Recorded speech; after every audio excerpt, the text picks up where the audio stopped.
입니다.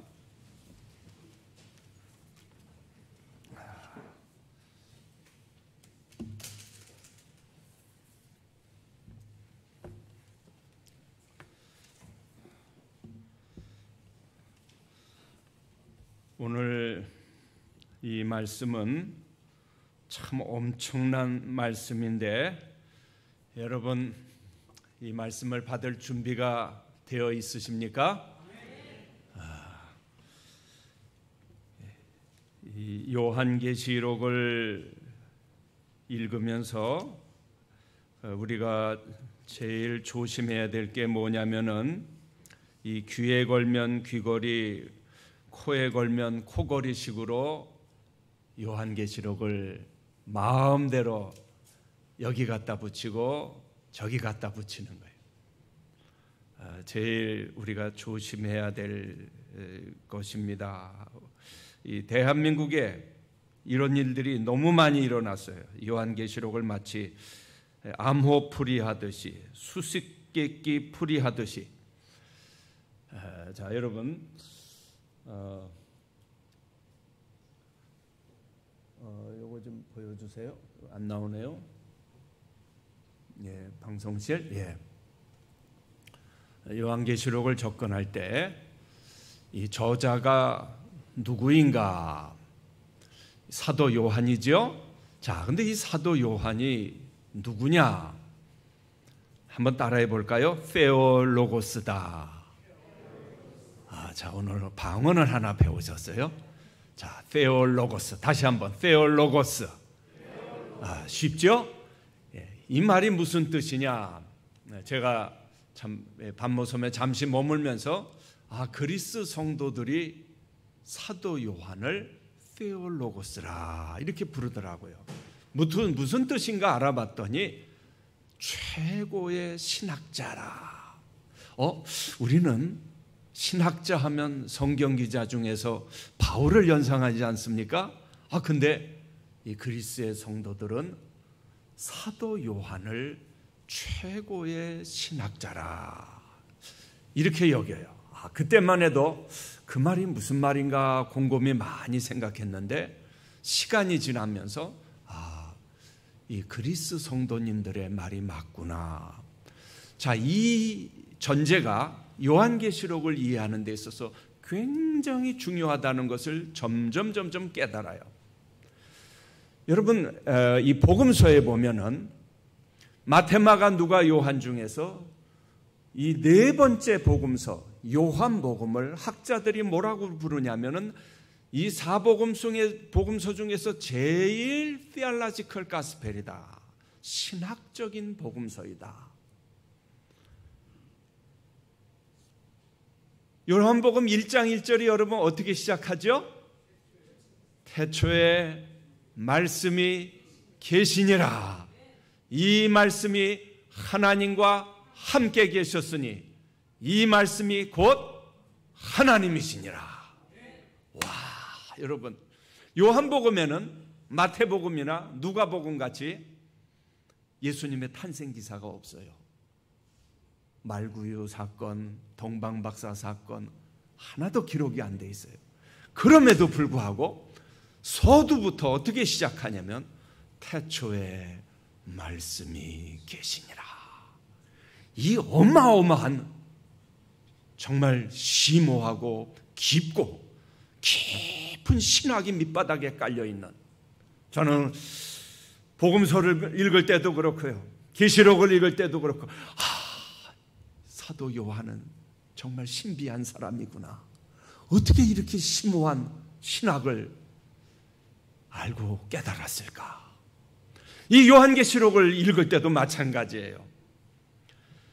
저는 그렇게 부르고 싶어요. 신학의 절정이다. 신학의 절정이다.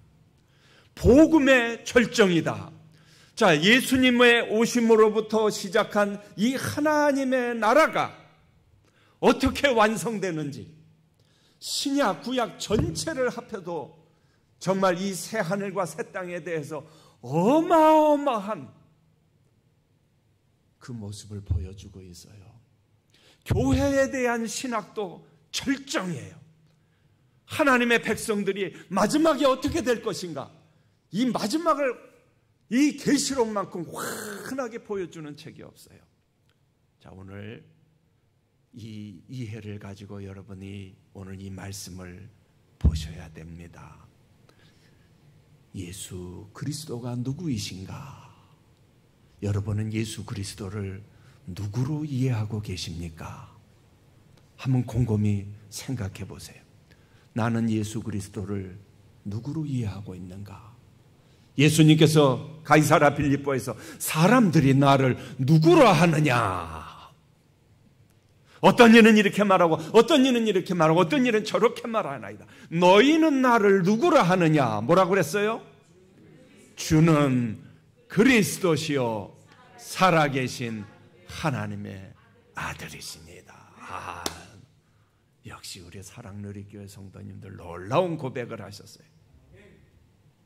자, 그런데 이제 여기서 한 걸음 더 나아가야 돼요. 제가 많은 분들에게, 심지어는 목사님들, 신학생들, 성도님들에게 예수님이 누구십니까? 예수님의 어떤 모습이 가장 마음에 많이 남아 있습니까? 물어보면 많은 분들이 그렇게 대답해요. 예수님요, 나를 위해서 십자가에서 죽으신 분입니다. 부활하신 분입니다. 예수님은 연약한 자를 긍휼히 여기시는 긍휼의 목자이십니다. 자, 그런데 다 100% 맞아요. 그런데 그것은 2000년 전에 이 땅에 오신 과거의 모습이에요. 자, 저는 여러분에게 묻고 싶어요. 그러면 지금 예수님은 어떤 가운데 계십니까? 예수님은 앞으로 어떤 모습으로 오실까요? 우리가 다시 만날 예수님은 어떤 모습일까요? 여기까지 생각해 보셨습니까? 오늘 요한계시록은 바로 그 질문에 대답을 해줘요. 2000년 전에 예수님 100% 맞지만 거기서 그치지 말고 이 계시가 완성되고 더 클라이맥스, 정말 예수님의 그 모습이 정말 무엇일까? 그 모습을 보여주는 것이 오늘 요한계시록 5장의 모습이고요. 또 이 요한계시록에 나타난 주님의 모습이에요. 사도 요한도 깜짝 놀랐어요. 사도 요한은 누구보다도 예수님을 우리보다도 훨씬 잘 알았던 분이에요. 3년 동안 예수님과 가까이 있었고 예수님의 가장 사랑받는 제자 중에 한 사람이었고 예수님의 음성을 직접 들었고 아마 예수님의 발걸음만 들어도 아마 알았을 거예요. 그런데도 불구하고 예수님께서 부활하시고 승천하시고 영광 가운데 들어가신 예수님이 어떠한 모습으로 나타날지는 감히 요한조차도 상상을 못했어요. 자, 오늘 이 말씀 들어가기 전에 잠깐 한번 좀 이 말씀 한번 좀 어떤 상황에서 주어졌나 보겠습니다. 자, 여러분, 이 요한계시록 4장, 5장은 요한계시록 전체에서 가장 중요한 아주 핵심적인 장입니다. 저는 그래서 이 요한계시록 4장, 5장을 그렇게 불러요. 요한계시록의 총사령부가 되는 장이다. 한번 따라해 볼까요? 요한계시록의 총사령부입니다. 자, 여러분, 이 총사령부는 조금 군대적인 개념이 있는데 총사령부가 하는 일이 뭐예요? 전체를 다 삼군을 움직이는 가장 핵심이 바로 이 총사령부인데 요한계시록 전체에서 가장 핵심이 되는 이 두 장을 말한다면 바로 이 4장, 5장이에요. 요한계시록 전체를 크게 서론, 본론, 결론으로 나눈다면 1장부터 5장까지가 바로 서론이고 6장부터 16장, 17장, 18장까지가 포함되겠는데요. 자, 그냥 슬쩍 넘어가겠습니다. 여러분 이걸 좀 이해를 하셔야 되기 때문에 이 요한계시록 6장부터 16장까지 전체 구조가 이렇게 돼 있어요. 자, 이 요한계시록 6장부터 16장까지 무엇이 기록되어 있냐면 7인, 7나팔, 7 대접 심판이 여기서 쭉 진행이 되는데, 자, 이거 자세히 다 설명할 시간은 지금 없고요. 자, 제가 말씀드리려고 하지 않은 이 핵심이 뭐냐면은 이 6장부터 16장, 17장, 18장까지가 이 심판이 어디서 진행이 되냐면은 바로 4장, 5장의 하나님과 어린 양의 보좌로부터 시작돼요. 이해하시겠어요? 이 모든 심판의 진원지가 어디냐면 바로 4장, 5장이에요. 이 전체 구조를 잘 분석해 보니까 왜 학자들이 요한계시록 4장, 5장이 바로 가장 핵심적인 장인가 이해가 돼요. 어린 양의 7인을 떼면서 진행이 되고 이 대접 심판, 나팔 심판도 다 보니까 이 하나님과 어린 양의 보좌로부터 시작이 된다. 이 4장의 핵심이 뭐냐면은 보좌에 앉으신 하나님이에요. 자, 이 요한계시록을 보면은 다른 어떤 것보다도 중요한 게 666이 중요한 게 아니에요. 아마겟돈이 중요한 게 아니에요. 사실은 이 천상의 보좌 환상이 저는 제일 중요하다고 생각해요. 이 보좌 환상이 요한계시록 전체를 이끌어가는 가장 중요한 아주 핵심적인 환상들이기 때문에 그래요. 자, 오늘 이 4장 5장 중에서 제가 오래전에 이 4장에 대해서는 제가 이 사랑누리교회에서 설교한 적이 있어요. 기억나시나요? 여러 해가 지났는데요. 자, 그래서 4장을 또 되풀이하기는 그렇고 아마 5장은 못했던 것 같아요, 제 기억에. 그래서 5장을 지금 이제 중심으로 하려고 합니다. 자, 우리 따라해 보십시다. 요한계시록은 영광의 그리스도를 보여줍니다. 자, 요한계시록에 이 나타난 예수 그리스도, 이것을 핵심적으로 한마디로 말한다면 영화로운 예수 그리스도. 무슨 말이냐면요, 예수님이 이 땅에 오실 때는요,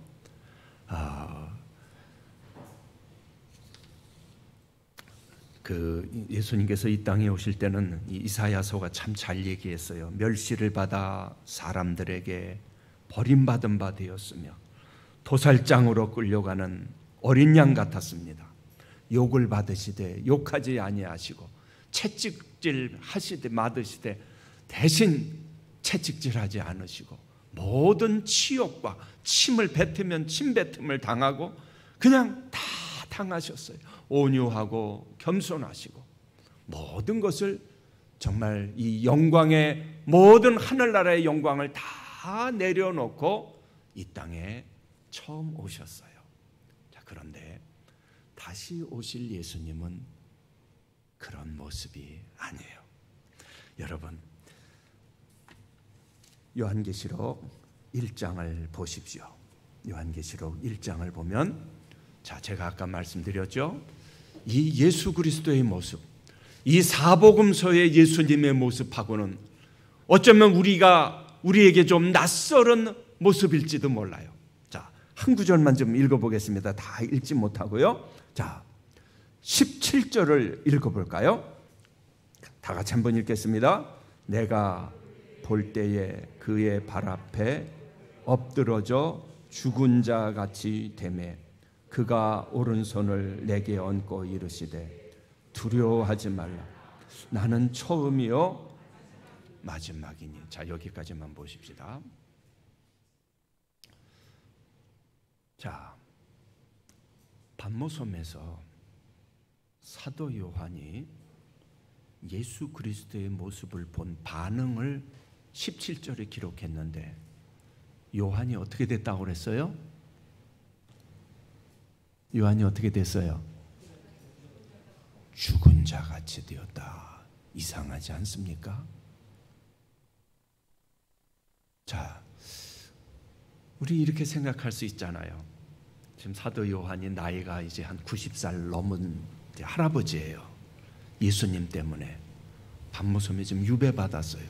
그런데 예수님이 나타나셨어요. 그럼 어떻게 해야 돼요? 우리가 기대하는 반응은 어떤 반응입니까? 버선발로 뛰어나가야죠. 우리 한국식으로 표현하면 예수님!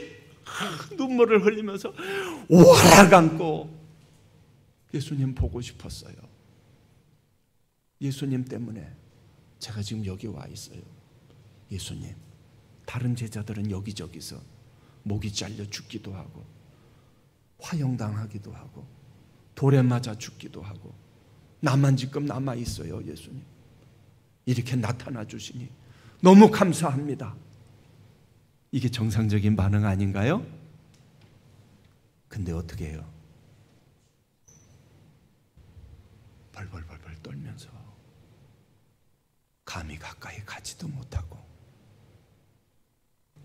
두려움에 사로잡혀서, 아니 그 정도가 아니라 몸에서 힘이 다 빠져나갔어요. 옛날 성경에는 그렇게 기록되어 있더라고요. 송장같이 되었더라. 시체같이 되었더라. 이 말이 조금 좀 험하더라고요. 죽은 시체같이 자 누워서. 왜 그랬을까요? 이 세상에 있을 때 봤던 예수님의 모습이 아니에요. 성경에 보니까 이렇게 표현해. 눈에서 빛이 나는데 태양보다 더 밝은 빛이 난다. 온몸이 불덩어리 같이 광채로, 이 세상에 어디서도 볼 수 없는 엄청난 하늘의 광채로, 마치 모세가 호렙산에서 떨기나무 불꽃 가운데 임하신 그 하나님의 영광을 본 것과 같은 하늘의 광채가 예수님을 휘덮고 있었어요. 자, 이런 모습이 언제 또 나타나냐면요, 예수님 부활하셨을 때 여인들이 무덤에 갔을 때 천사들이 나타났는데, 그때도 여인들이 무서워서 하늘의 불꽃 같은 광채가 나서 뒤로 막 넘어지고 자빠지고,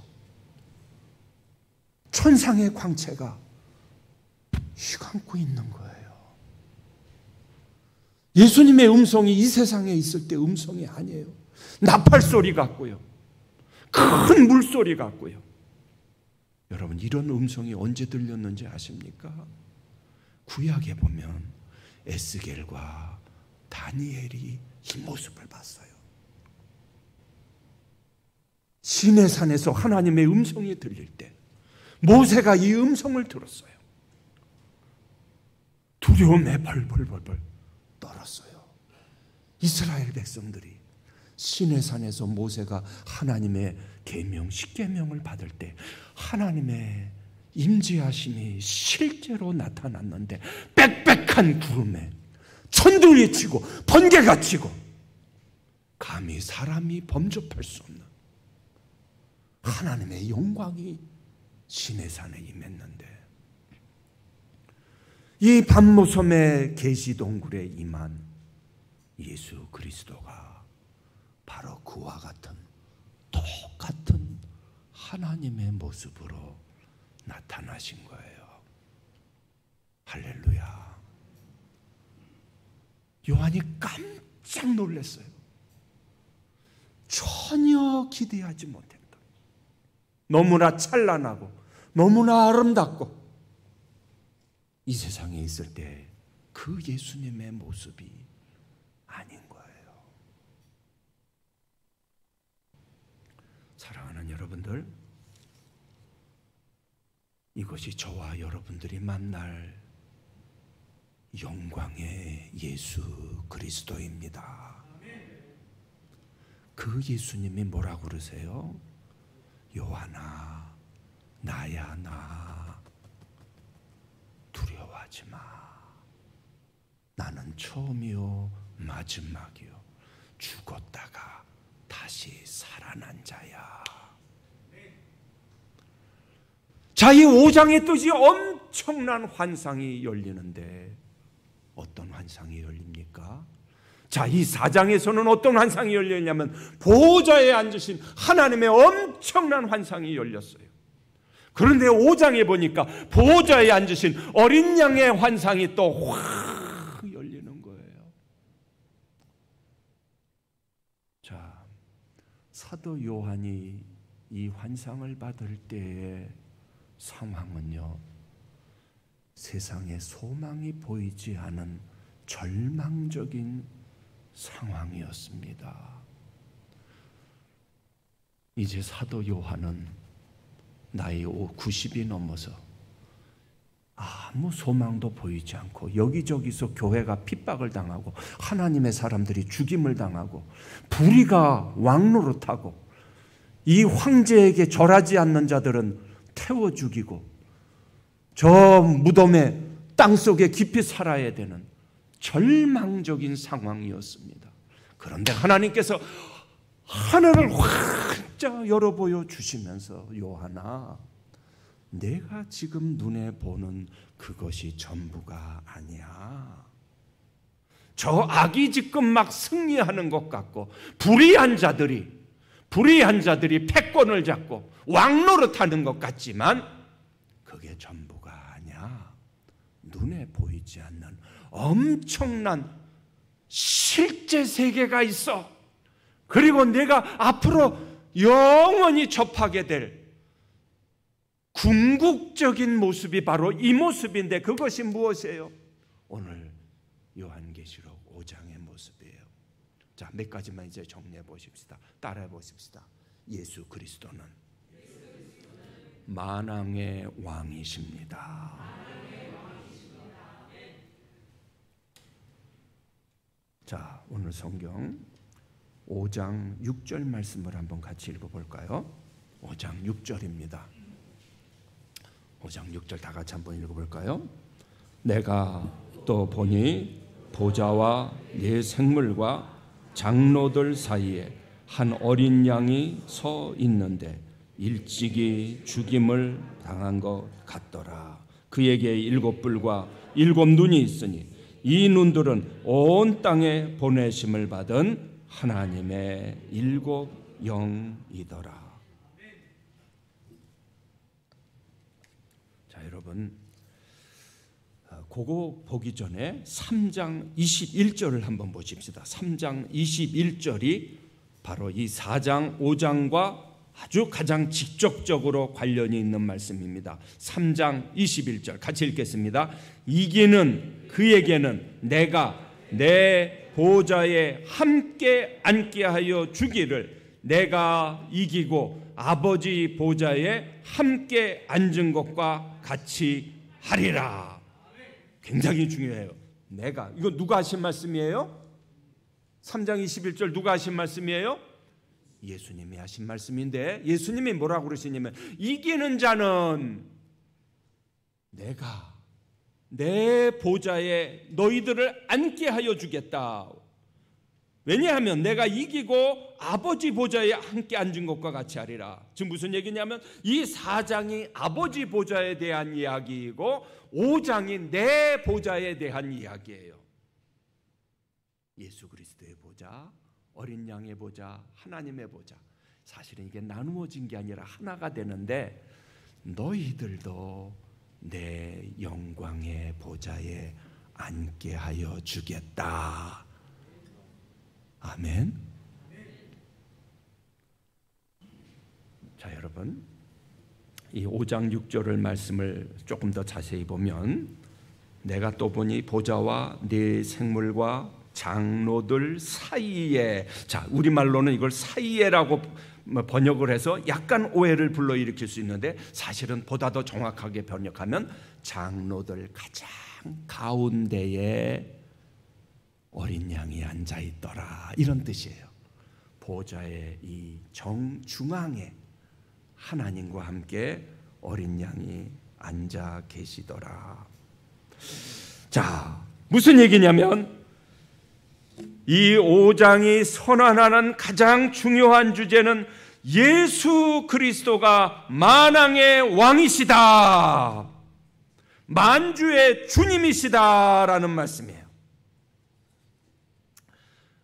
이미 1장에서 예수님에 대해서 이렇게 기록합니다.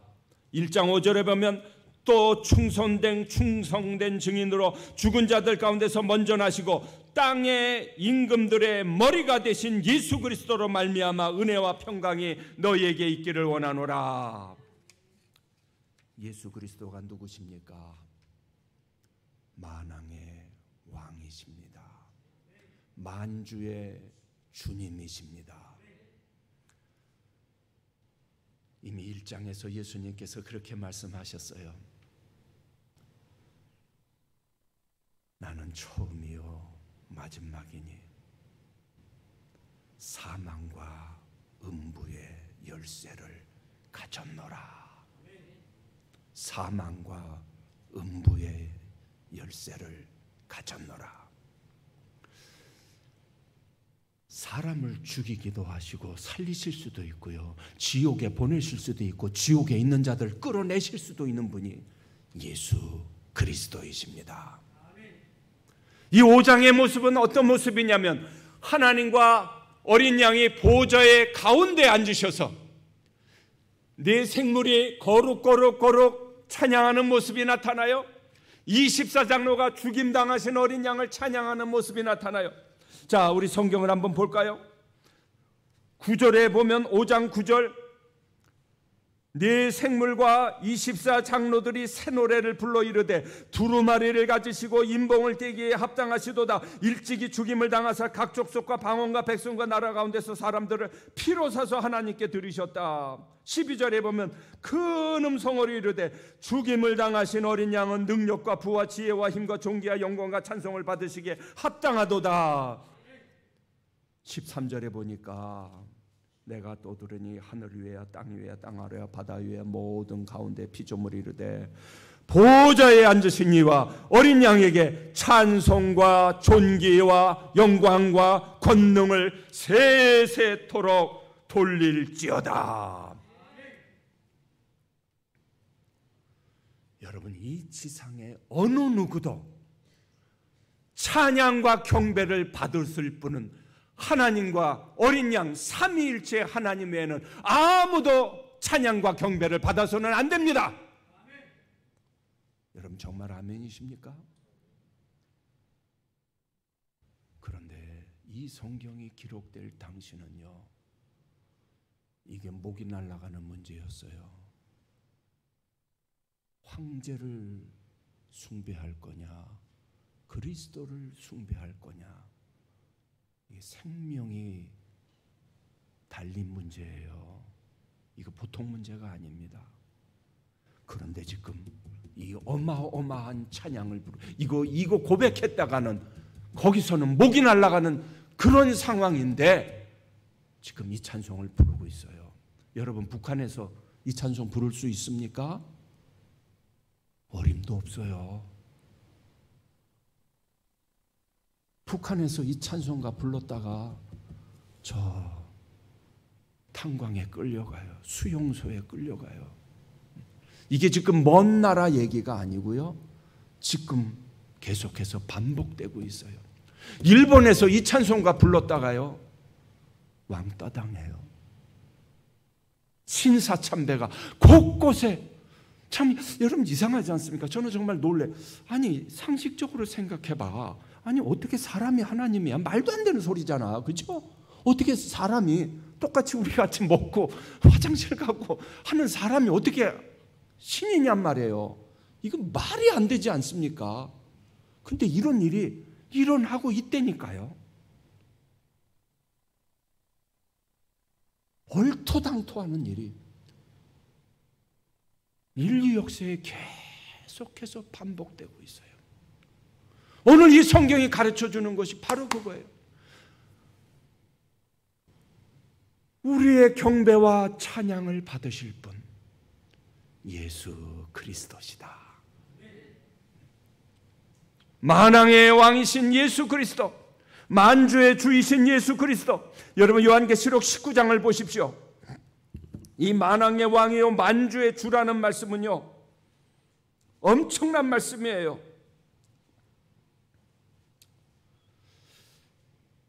예수 믿지 않는 분들 가운데 하나님 보여줘봐. 아니 하나님께서 진짜 공중에 딱 나타나셔서 봐라 내가 하나님이다 내가 예수님이다 딱 이렇게 하면 얼마나 좋겠어요. 그렇죠? 근데 그렇게 하실 때가 있어요. 근데 언제인지 아십니까? 마지막 때예요. 마지막 때 그렇게 하세요. 눈에 다 보이도록. 요한계시록 19장에 보면요 12절 보세요. 예수님께서 백마 타고 나타나시는데 그 눈은 불꽃 같고 12절 그 머리에는 많은 관들이 있고 또 그가 피 뿌린 옷을 입었는데 14절 하늘에 있는 군대들이 희고 깨끗한 세마포 옷을 입고 백마를 타고 그를 따르더라. 15절 같이 읽어볼까요? 그의 입에서 예리한 검이 나오니 그것으로 만국을 치겠고 친히 그들을 철장으로 다스리며 또 친히 하나님과 전능하신 이의 맹렬한 진노의 포도주토를 밟겠고 그 옷과 그 다리에 이름을 쓴 것이 있으니 만왕의 왕이요 만주의 주라 하였더라. 사랑하는 여러분, 회개의 문이 닫힐 때가 있습니다. 지금은 은혜 받을 만한 때요. 지금은 예수 그리스도를 얼마든지 믿을 수 있는 때입니다. 할렐루야. 그러나 이 회개의 문이 닫힐 때가 있습니다. 언제? 예수님이 다시 오실 때. 그날은 진노의 날이라 그랬어요. 하나님의 사랑이 무한히 영원토록 열려 있는 게 아니라는 거예요. 그때가 되면은 가족 식구라 할지라도 아내와 남편이라 할지라도 자녀와 부모 관계라 할지라도 가장 친한 친구 사이라 할지라도 영원토록 갈라질 수밖에 없는 때가 온다는 거예요. 다시 오실 예수 그리스도는 하늘의 수많은 셀 수 없는 천군 천사와 함께 오시는데 그날은 심판의 날이라. 예수 그리스도를 믿지 않는 자들은 산아 나를 가리우라 바위야 나를 가리우라 어디 숨을 데가 없는가 찾기에 바쁘다는 거예요. 믿는 자들에게는 영원한 구원의 날이지만 믿지 아니하는 자들에게는 영원한 심판의 날이다.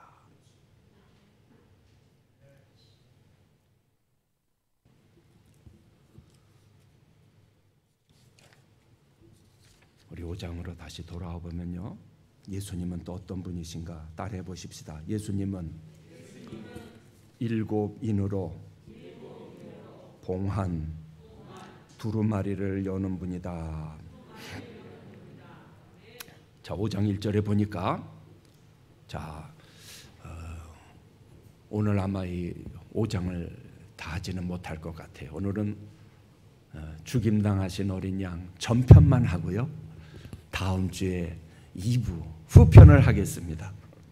자, 이 말씀까지만 좀 더 볼게요. 7 인으로 봉한 두루마리다.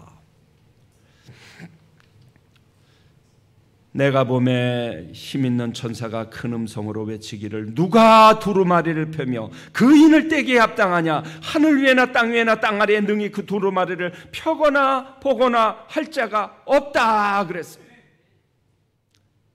그런데 이 책이 누구의 손에 들려있냐면 하나님 보좌에 앉으신 전능하신 하나님 아버지의 손에 들려있어요. 여러분, 이 책이 무슨 책일까요? 이 책에 대해서 많은 토론들이 있었어요. 여러분, 이 고대의 책들 혹시 구경해 보신 적이 있나요? 오늘날은 인쇄술이 발전해서 책을 이렇게 안 만들죠. 근데 제가 이 스위스에서 아주 이 고문서 도서관을 한번 본 적이 있는데요. 이 고대 사람들의 이 책 만드는 걸 보니까 얼마나 화려하고 아름다운지 몰라요. 실제로 이렇게 봉하는 그런 게 있더라고요. 왜냐하면 그때는 다 이 책들이 수제품이었기 때문에 이 고대의 책들은 오늘날 뭐 인쇄로 그냥 막 찍어냈지만은 옛날에는 그 몇 권 만들기도 어려웠겠더라고요. 근데 고대에 특별히 이렇게 막 7인으로 봉하는 경우가 실제로 있었어요. 이 로마에 보면은 아주 중요한 이 유언을 기록한 책이라든지 또 이 아주 중요한 계약서라든지 이런 책들을 만들 때 실제로 이런 방식으로 책을 만들었다고 합니다. 자, 근데 이 책이 무슨 책인가? 가장 그래도 신뢰할 만한 해석은 저는 그렇게 생각해요. 하나님의 영원한 구원의 계획이 담겨 있는 책이다. 인류 역사의 미래가 담겨 있는 책이다. 하나님의 심판이 담겨 있는 책이다. 왜냐하면 6장부터 예수님께서 이 인을 떼면서 심판이 진행되기 때문에 그래요. 근데 여기서 중요한 거는 이 책에 아무도 손을 댈 수가 없다는 거예요. 오직 누가 손을 댈 수 있어요? 예수 그리스도. 천사들도 천사장들도 심지어는 열 수도 없고 볼 수도 없는데 예수 그리스도 한 분만 열거나 보거나 하실 수 있다. 무슨 얘기냐면요. 자, 계속해서 제가 영광의 그리스도를 얘기한다고 그랬죠. 예수님이야말로 인류 역사를 주관하는 분이신 것을 믿으시기를 바랍니다. 다시 한번 말씀드립니다. 인류의 모든 역사를 주관하시는 분이 누구시냐? 예수 그리스도. 저 미국의 백악관도 아니고요. 이제 청와대도 이제 이사 갔으니까 아니래요. 대통령도 아니고요. 장관도 아니고요. 이 세상의 권세 자분들이 자기들이 하는 것 같지만 이 요한계시록이 기록될 당시에 이 황제의 권세라는 건요, 지금의 대통령의 권세하고는 상상도 못할 정도로 어느 독재자보다도 더 강력한 그러한 권세를 지녔던 때였습니다. 그런 때인데도 불구하고 오늘 주님께서 말씀하십니다. 유일한 권세는 보좌에 앉으신 하나님과 보좌에 앉으신 어린 양에게 있도다. 할렐루야. 사랑하는 여러분들, 말씀을 좀 이제 정리를 합시다. 오늘 성경이 무엇을 가르쳐 줍니까? 왜 예수 그리스도의 이 어마어마한 모습을 보여주십니까? 이 세상에서 하나님의 백성이 때로는 실패하고 넘어지고 불의한 세력에 승리하고 모든 접근과 패권을 잡고 약한 자들을 억압하고 누르는 것 같지만 마지막 승리는 누구에게 달려있다? 어린 양에게 달려 있습니다. 여러분, 어린 양의 승리를 믿으십니까? 우리가 낙심하지 말아야 될 이유가 있습니다. 우리 주변에 돌아가는 일들에 우리가 너무 흔들리지 말아야 될 이유가 있는 것은 무엇이냐면 이 모든 배후에 주관하시는 분이 누구시다? 어린 양 예수 그리스도시다. 여러분, 어린 양 예수 그리스도가 주권자인 것을 믿습니까? 어린 양 예수 그리스도가 모든 어둠의 권세를 물리치신 것을 믿습니까? 그러면 흔들리지 않을 수 있어요. 때로 우리의 감정이 물론 사람이기 때문에 요동칠 수 있지만 우리는 현상만을 보는 것이 아니라 모든 현상의 배후에서 주관하시는 주권자 예수 그리스도를 믿기 때문에 요한계시록은 분명히 이들이 활동하는, 악이 활동하는, 이 불의한 세력이 활동하는 시기는 잠시 제한적이라는 것뿐이에요. 저들은 영원한 불못에 던져질 자들입니다. 우리가 또 한 가지 꼭 기억해야 되겠습니다. 자, 제가 아까 3장 21절 읽었어요. 이기는 그에게는 내가 내 보좌에 함께 앉게 하여 주기를 내가 이기고 아버지 보좌에 함께 앉은 것과 같이 하리라. 요한계시록에 왜 이 하나님의 엄청난 영광, 그리스도의 엄청난 영광을 강조합니까? 우리가 볼 때 그건 나하고 관계없다. 이게 아니에요. 뭔지 아세요? 내가 이기고 아버지 보좌에 앉은 것과 같이 너희들도 내 보좌에 앉게 하여 주겠다. 너희들도 내 영광에 함께 앉게 하여 주겠다. 할렐루야. 여러분 믿습니까? 자, 이 말씀이 어디에 이루어지는지 아세요? 요한계시록 22장 5절을 보세요. 요한계시록 22장 5절. 요한계시록 22장 5절. 다시 밤이 없겠고, 다 같이 읽어보겠습니다. 다시 밤이 없겠고 등불과 햇빛이 쓸데없으니 이는 주 하나님이 그들에게 빛이심이라. 그들이 세세토록 뭐라고요? 왕노릇하시리라. 할렐루야. 그들이 누구예요? 아멘. 자, 따라해보세요. 납니다.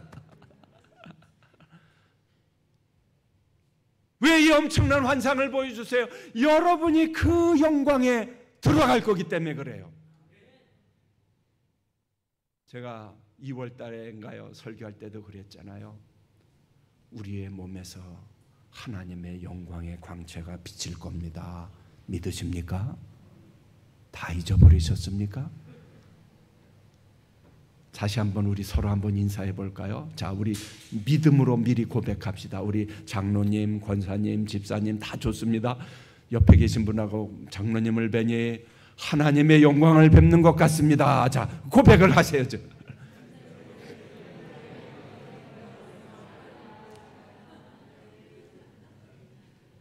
정말 믿으십니까, 여러분? 우리 그런 찬송이 있죠. 승리는 내 것일세, 승리는 내 것일세, 구세주의 보혈로서 승리는 내 것일세.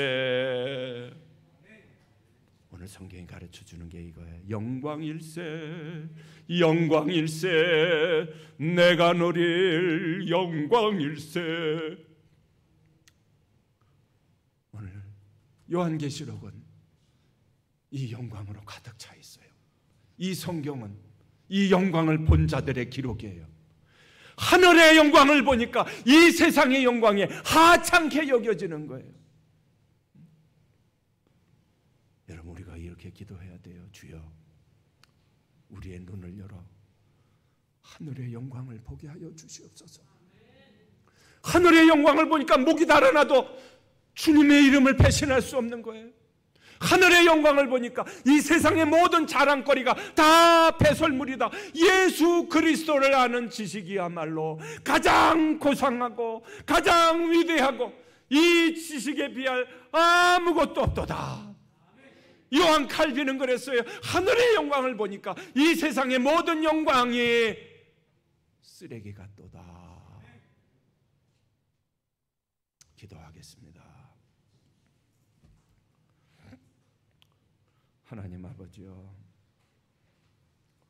우리의 어두운 눈을 밝혀 주시옵소서. 하늘의 영광을 보게 하여 주시옵소서. 사도 요한에게 나타났던, 바울에게 나타났던, 주님의 신실한 제자들에게 나타났던 그 영광을 볼 수 있는 믿음의 눈을 열어 주셔서 바벨론의 영광에 취하지 말게 하시고 세상의 영광에 취하여 세상의 영광을 자랑하는 어리석은 자가 되지 아니하도록 우리 사랑누리교회 성도들을 축복해 주시옵소서. 예수님의 이름으로 기도드리옵나이다. 지금은 우리 주 예수 그리스도의 은혜와 하나님 아버지의 놀라우신 사랑하심과 성령님의 감동하심이 참으로 영광을 보고 그 영광을 가슴에 품고 살아가기를 원하는 우리 사랑누리교회 온 성도님들, 이 땅에 하나님의 백성들에게 영원토록 함께 하시기를 간절히 축원하옵나이다.